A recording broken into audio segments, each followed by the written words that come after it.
সপ্তম পরিচ্ছেদ স্ত্রীলোক লইয়া সাধন। শ্রীরামকৃষ্ণের পুনঃ পুনঃ নিষেধ। ঠাকুর শ্রীরামকৃষ্ণ প্রকৃতিভাবের কথা বলিতেছিলেন। শ্রীযুক্ত প্রিয় মুখুজ্জে মাস্টার আরও কয়েকটি ভক্ত বসিয়া আছে। এমন সময় ঠাকুরদের বাড়ির একটি শিক্ষক ঠাকুরদের কয়েকটি ছেলে সঙ্গে করিয়া উপস্থিত হইলেন। শ্রীরামকৃষ্ণ ভক্তদের প্রতি শ্রীকৃষ্ণের শিরে ময়ূরের পাখা, ময়ূর পাখাতে যোনি চিহ্ন আছে, অর্থাৎ শ্রীকৃষ্ণ প্রকৃতিকে মাথায় রেখেছেন। কৃষ্ণ রাসমণ্ডলে গেলেন, কিন্তু সেখানে নিজে প্রকৃতি হলেন। তাই দেখো, রাসমণ্ডলে তার মেয়ের বেশ। নিজে প্রকৃতি ভাব না হলে প্রকৃতির সঙ্গের অধিকারী হয় না। প্রকৃতি ভাব হলে তবে রাস, তবে সম্ভোগ। কিন্তু সাধকের অবস্থায় খুব সাবধান হতে হয়। তখন মেয়ে মানুষ থেকে অনেক অন্তরে থাকতে হয়। এমনকি ভক্তিমতী হলেও বেশি কাছে যেতে নাই। ছাদে উঠবার সময় খেলতে দুলতে নাই। খেলে দুলে পড়বার খুব সম্ভাবনা। যারা দুর্বল তাদের ধরে ধরে উঠতে হয়। সিদ্ধ অবস্থায় আলাদা কথা। ভগবানকে দর্শনের পর বেশি ভয় নাই, অনেকটা নির্ভয়। ছাদে একবার উঠতে পারলে হয়। উঠবার পর ছাদে নাচাও যায়। সিঁড়িতে কিন্তু নাচা যায় না।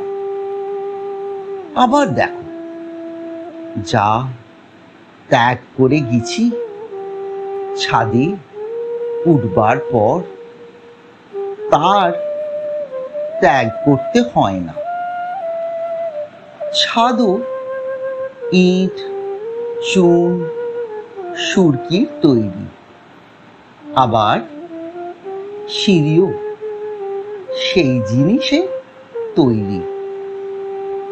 যে মেয়ে মানুষের কাছে এত সাবধান হতে হয়, ভগবান দর্শনের পর বোধ হবে সেই মেয়ে মানুষ সাক্ষাৎ ভগবতী। তখন তাকে মাতৃজ্ঞানে পূজা করবে, আর তত ভয় নাই। কথাটা এই, বুড়ি ছুঁয়ে যা ইচ্ছা করো।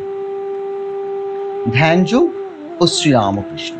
অন্তর্মুখ ও বহির্মুখ। বহির্মুখ অবস্থায় স্থূল দেখে, অন্নময় কোষে মন থাকে। তারপর সূক্ষ্ম শরীর, লিঙ্গ শরীর, মনোময় ও বিজ্ঞানময় কোষে মন থাকে। তারপর কারণ শরীর। যখন মন কারণ শরীরে আসে, তখন আনন্দময় কোষে মন থাকে। এটি চৈতন্যদেবের অর্ধবাহ্য দশা। তারপর মন লীন হয়ে যায়, মনের নাশ হয়, মহাকারণে নাশ হয়। মনের নাশ হলে আর খবর নাই। এটি চৈতন্যদেবের অন্তর্দশা, অন্তর্মুখ অবস্থা কিরকম জানো? দয়ানন্দ বলেছিল, অন্দরে এসো কপাট বন্ধ করে, অন্দর বাড়িতে যে সে যেতে পারে না। আমি দীপশিখাকে নিয়ে আরোপ করলুম,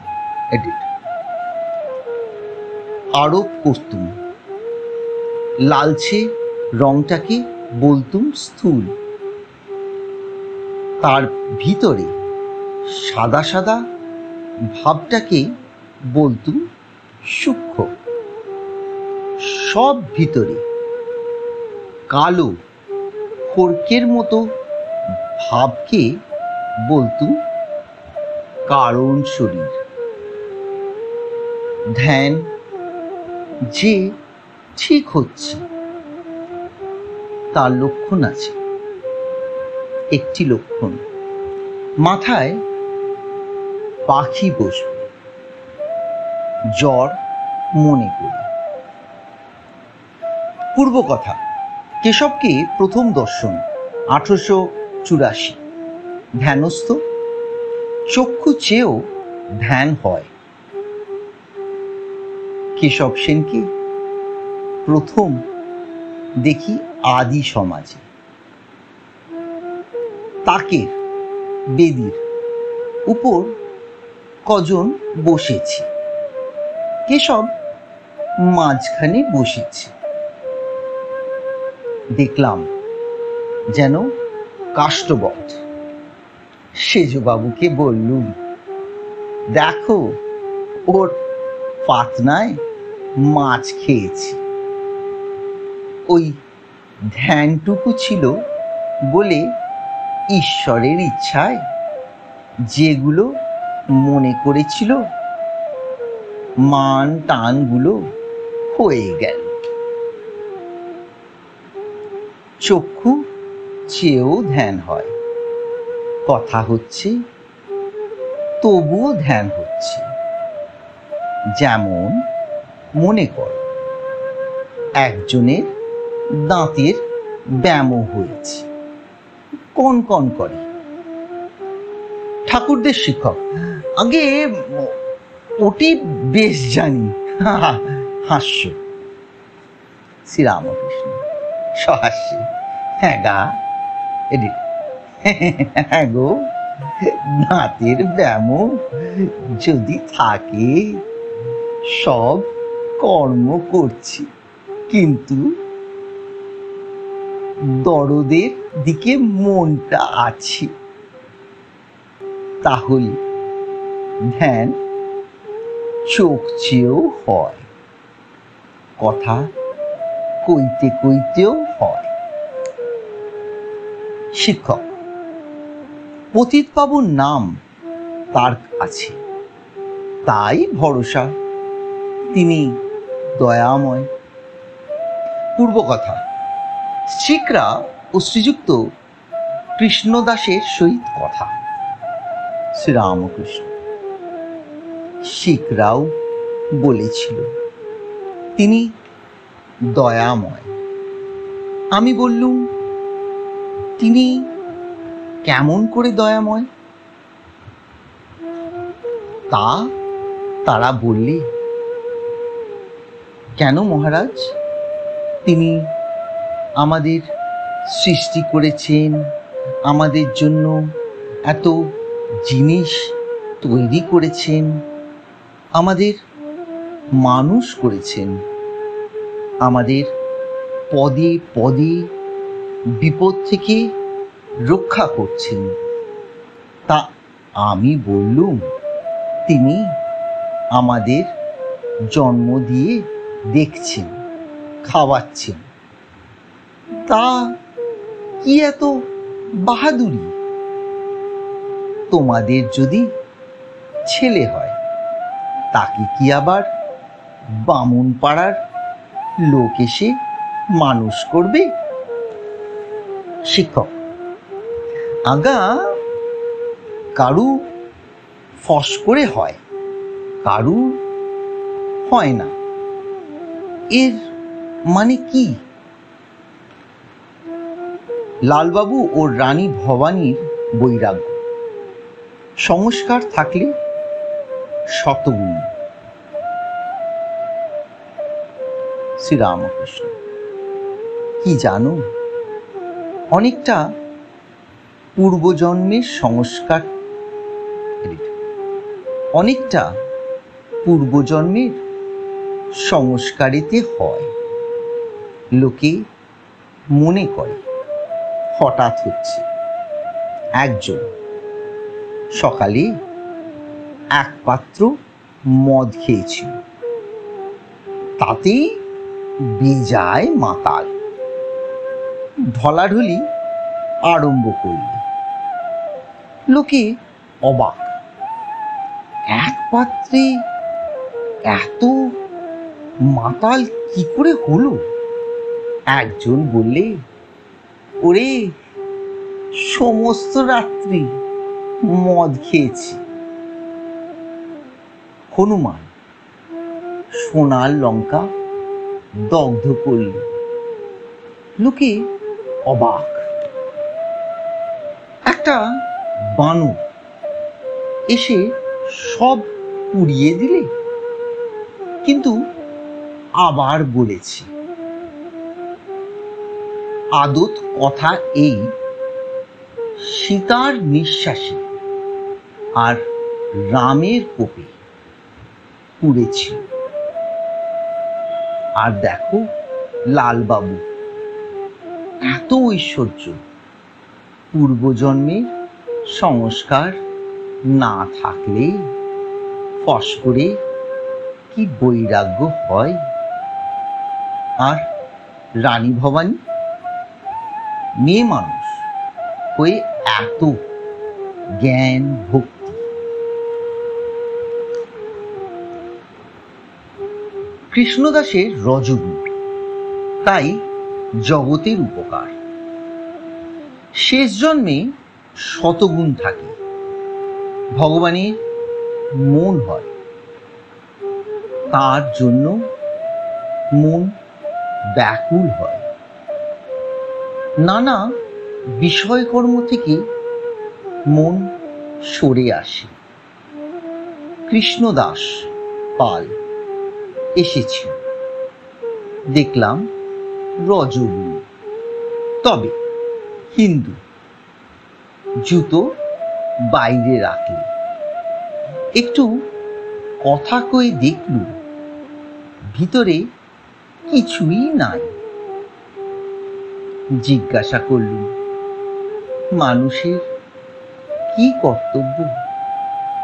তা বলে, জগতের উপকার করব। আমি বললুম, হ্যাঁ গা, তুমি কে আর কি উপকার করবে? তার জগৎ কতটুকু গা যে তুমি উপকার করবে? নারায়ণ আসিয়াছেন, ঠাকুরের ভারী আনন্দ। নারায়ণকে ছোট খাটটির উপর পাশে বসাইলেন, গায়ে হাত দিয়া আদর করিতে লাগিলেন, মিষ্টান্ন খাইতে দিলেন, আর সস্নেহে বললেন, জল খাবি? নারায়ণ মাস্টারের স্কুলে পড়েন, ঠাকুরের কাছে আসেন বলিয়া বাড়িতে মার খান। ঠাকুর সস্নেহে একটু হাসিতে হাসিতে নারায়ণকে বলছেন, তুমি একটা চামড়ার জামা করো, তাহলে মারলে লাগবে না। ঠাকুর হরিশকে বললেন, তামাক খাবো। স্ত্রীলোক লয়ে সাধন। ঠাকুরের বারবার নিষেধ, ঘোষপাড়ার মত। আবার নারায়ণকে সম্বোধন করে বলছেন, হরিপদ, সেই পাতানো মা এসেছিল। আমি হরিপদকে খুব সাবধান করে দিয়েছি। ওদের ঘোষপাড়ার মত।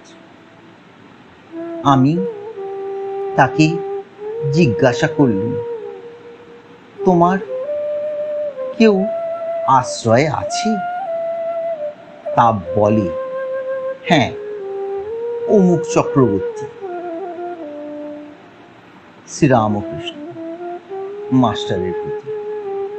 আহা, নীলকণ্ঠ সেদিনে এসেছিল, এমন ভাব, আর একদিন আসবে বলে গেছে, গান শোনাবে। আজ ওদিকে নাচ হচ্ছে, দেখো গে যাও না। রামলালকে। তেল নাই যে, ভাঁড় দৃষ্টি। কই তেল ভাঁড়ে নাই তো।